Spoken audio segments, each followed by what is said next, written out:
Hey everyone, and welcome back to another Paso Space Engineers ship review. Today I will be reviewing the MPV-GRAY ODATRIA, I believe it's called. It's a small grid rover I found on the workshop this morning, and I just had a little look and it's quite impressive. It's a very detailed little ship, or sorry, car, or vehicle, whatever you want to call it.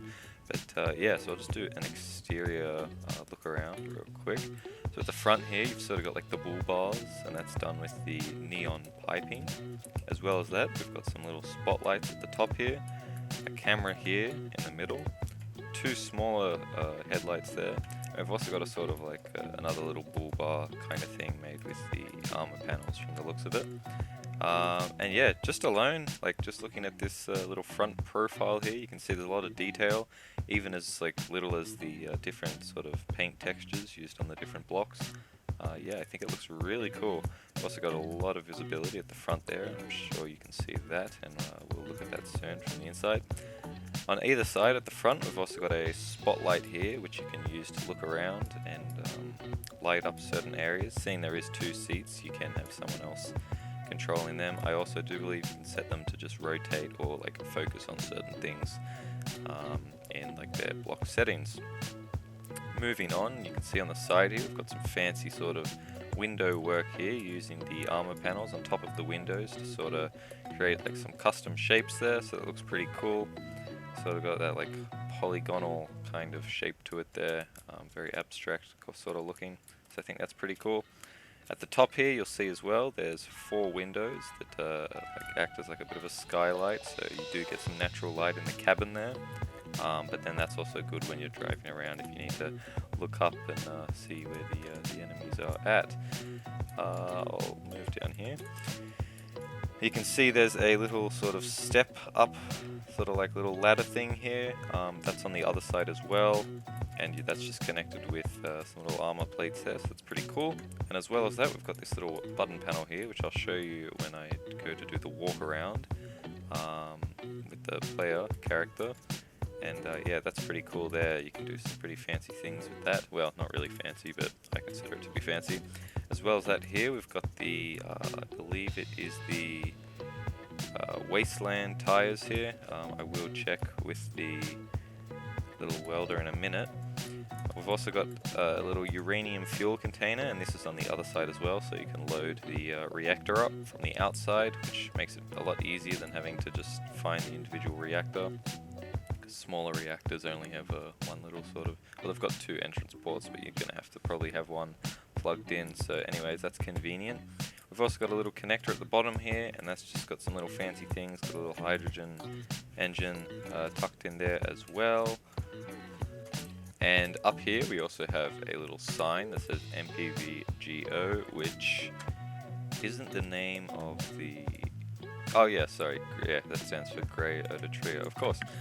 So that's there, and that's got a nice little like light blue neon little light around it, and it's got a little logo there. I think that looks very nice, especially with the simple grey and white behind it. We've also got this up here, which I'm going to assume is meant to be like a little fuel container that looks like it's being, or fuel containers. That's done with some little red blast door blocks there, and that's just like in a little cage there, so that's a nice little detail. Yeah, as I said at the start, there's a lot of little subtle details on this vehicle that I really like. At the back here, we've also got a plenty load of detail. So we've got an ore detector up here, sort of tucked in with some other stuff to look like, I guess, just extra cargo stuff, but yeah, you could probably use that to find some ores. Not that it is a mining vehicle, but hey, it doesn't hurt. We've also got a spare tire at the back here, so if you do lose a tire, you can weld one up again by grinding this down, or you can just keep it there for aesthetic purposes. At the back here, we've got some really fancy little orange and red rear reverse lights here. I think those look very nice. Sort of very, like, I guess, realistic. And we've also got another connector at the back here, and that's just sort of housed in some blast door blocks and just some other little blocks there that sort of integrated a bit more and had a bit more detail. And of course we've just got a little camera there as well, and some pistons, which we'll look at what they do in a minute. On this side here we've got some little, I guess, cylinder pole things. I don't know what you'd use these for. I guess you could say these are like spare pipes for something. but those are pretty cool. You've got piston heads on either end, and it's just got like the metallic cylindrical block there. At the top here though, we've got 2 solar panels, so this is sort of like, I guess, self-sufficient. Although, I guess, I don't know, you're probably not going to be wanting to rely on that. You probably want to have some extra uranium or hydrogen in there. But yeah, as well as that, we've got this little like grated pathway, I guess, that sort of goes around it. I assume that's a step up, because back here we've got a ladder, and I guess you're just meant to walk along the middle there. We've also got some little neon tubes there for a bit of extra detail, a lot of subtle detail. And we've got a beacon block and an antenna block there, and we've also got the laser antenna there, which looks like a cool little, I don't know, looks kind of like a little like R2 unit from Star Wars in my opinion, but yeah, I don't know if anyone else sees that. We've also got just some like, I guess, a little elevated bit here. I mean, very subtle, but you know, it all comes together to make this fine beauty of a thing. Anywho, I will now go inside the little thing here. Actually, I'll show you the thing I was talking about over here. So we've got this thing, you click that, that will turn the pistons on and it will raise the vehicle.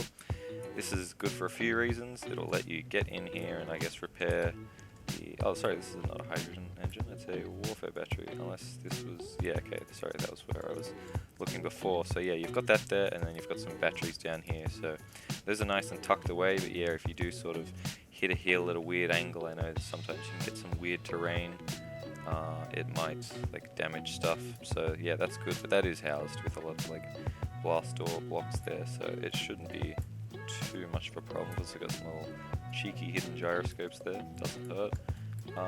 Yeah, and then we've also got the connector back here, excuse me, and you can, I guess, access stuff there. Or I suppose if you like park on a ship or something and you've got a connector on the bottom, you can attach it and bring it to another planet or something like that. I suppose that's what that's for. But yeah, you're probably wondering what these 2 little buttons here do. If I just stand up, I'll just get rid of that. So if I click the top one, I believe that lowers it. Okay, yeah. So the bottom one here, that'll raise the wheels, as you can see there. So you can change the sort of suspension, I guess, if you wanted to make it so then you can put it down and then you can access the, or like, sorry, if you wanted to connect the connector to another ship, you might need to do that. So you can do that though. Or I suppose if you wanted to access this thing here, so if I just lower this, yeah, that's a lot lower to the ground, so it's a lot easier to walk up. Otherwise, if you were to have, if I just go here and I was to raise it, you can see it, or if I was to do it all the way, this is a lot more higher up, so I've got to jump a bit, but yeah, I don't think I'll have to do that because of the way it is. Anyways, we'll begin with the inside tour here. So it's pretty roomy, you know, it's quite sort of standard size for a little vessel of this size. We've got 4 little passenger seats here and 2 control seats. We've also got a button here which controls the lighting, as you can see there, and of course we've got to have the little plush engineer there. We've got a little like yellow orange one there, can't really tell. At the back here though, we've sort of got like we have on the outside, little sort of cargo-y things, got some extra fuel sort of canisters there. We've got a battery there and an injector, I believe that is, and we've got some weapon racks as well. So you could use this as sort of like a troop transport. It does have a survival kit back here, as you can see, and that's pretty much all for here. We do have the cool little cryopods here, which I initially didn't realize when I had a little tour myself before I started recording. And I thought, yeah, these are very well tucked in and they sort of add a bit more detail. So yeah, you can sort of be self-sufficient with this if you're in multiplayer. I think the creator said that it wasn't really intentionally designed for like multiplayer, like PvP, but hey, I mean, what's stopping you from throwing on some turrets and stuff, and you know, couldn't hurt. Anyways, at the back here we've got another little button here, and that just will control that little light panel at the top there. So I guess if you needed to go dark or hide from enemies and stuff, you can do that. I'll just turn that on for now because I'm a bit scared of the dark. And yeah, as well as that, nice little other details. We've sort of got, I guess this is meant to be like an armrest maybe. That's using the armor panels, and that's just made out of the with the wooden paint, and we've also got like a little support for it there, I suppose. As well as back here, we've got a little cargo container. I'm not sure if this has any practical use. Yeah, okay, never mind, it does. So it is all connected there with the rest of the ship, so that's pretty cool. So you've got little access ports for the, I guess if the drivers wanted to reach around and get something or other. We've also got these little screens here, so it has a DAS here, stands for Driving Assistance System, I believe. I'm not 100% sure. Oh yeah, sorry, it says right there, driver assisting system. Okay, my bad. But yeah, we've got some little panels there to display some information to the passengers in the back here. And yeah, I'll just get in this little seat here. I'll just show you the first-person cockpit view. As you can see, there's a ton of visibility in pretty much every direction we look, or can look. And we've got our little toy there with a nice wooden dashboard. It's always very nice, and we've got some screens there which I can't really see too well, and I'm sure YouTube is going to compress the hell out of this video, so you might not be able to see that either, but yeah, I will just show you all the buttons now.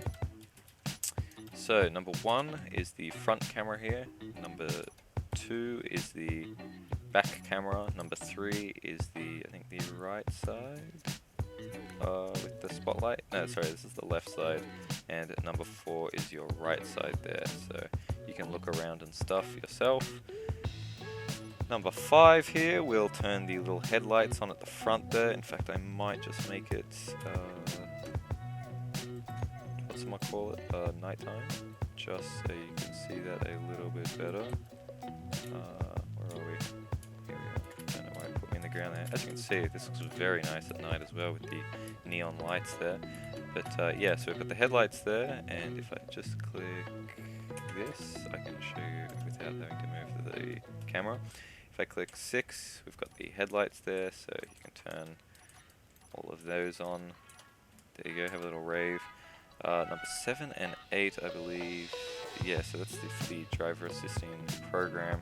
I couldn't figure out how to get that to work myself, and there wasn't any description on how to use that in the download page for the car, so I'm not too sure about that. I'm going to make an educated guess and guess it has something to do with adjusting the height of the tires maybe, or like the strength. I'm not 100% sure. It is on a script though, so yeah, it probably does something smart. Anyways, number 9, if I click that, we'll raise the vehicle like so you can do that, I guess, and your buddy can get out and make repairs and such.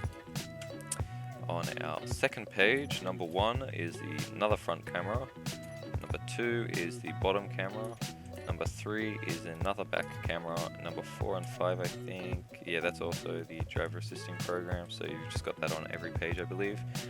6 and 7 will control either the front, the back or the lower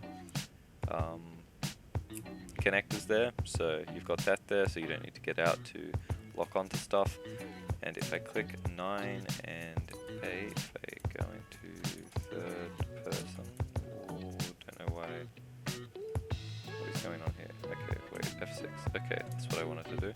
If I go here and I click 9, will lower us, and 8 will raise us there, so depending on your terrain you're traveling through, you're going to want to switch between that.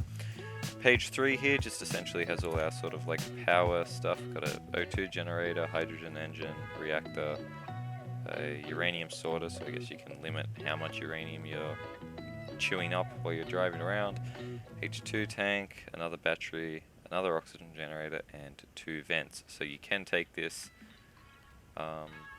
on a moon or a planet that doesn't have an atmosphere, but I don't think that's a great idea, because if you open one of the doors it's going to flush all the air out, seeing there is no airlock system, but for its size, you know, that's not really a real big deal at all.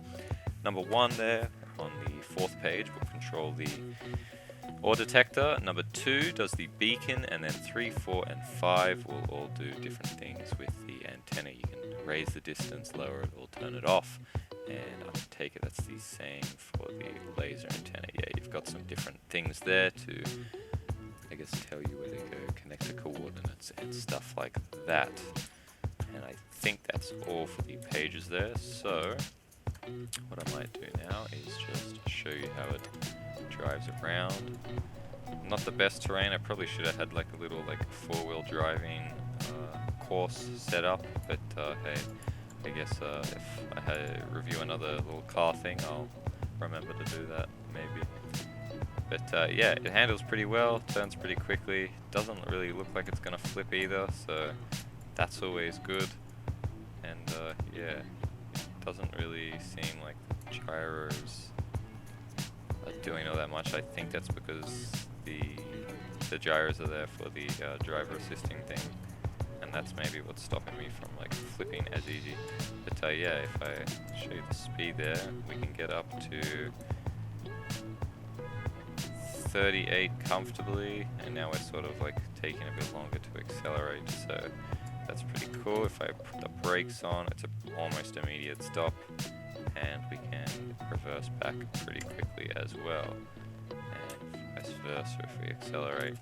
So yeah, that will... oh, actually, you know what? I'm going to drive it off that cliff and crash it. Seeing this isn't a ship, I can't just fly it into the planet, so I'll be right back. Alrighty, so I've just brought the ship up to the top of the little mountain that I was just looking at a moment ago, and we're going to try drive this off and crash it. I'm hoping the gyroscopes don't like auto-correct it and the wheels don't stop it from breaking up and like makes it bounce or something. So yeah, here we go. We're just going to go full throttle off the edge here, and let's hope for the best, or should I say the worst. Okay, I have a feeling that, exactly like I said,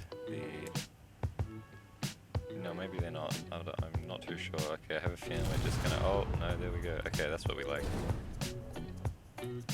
Yeah, as I sort of predicted, we're kind of unharmed, but looks like we lost something at the back. I saw explosions. Looks like we lost a bit of the like cover for that tire there. And that seems to be all. I mean, yeah, that's kind of what I was expecting, unfortunately. But yeah, if you enjoyed the video, I really do appreciate a like, subscribe, and if you liked to comment on anything that happened in the video, that'd be great too. I do like reading all the comments, and yeah, it's good. Anyways, have a nice rest of your day, and yeah, see ya.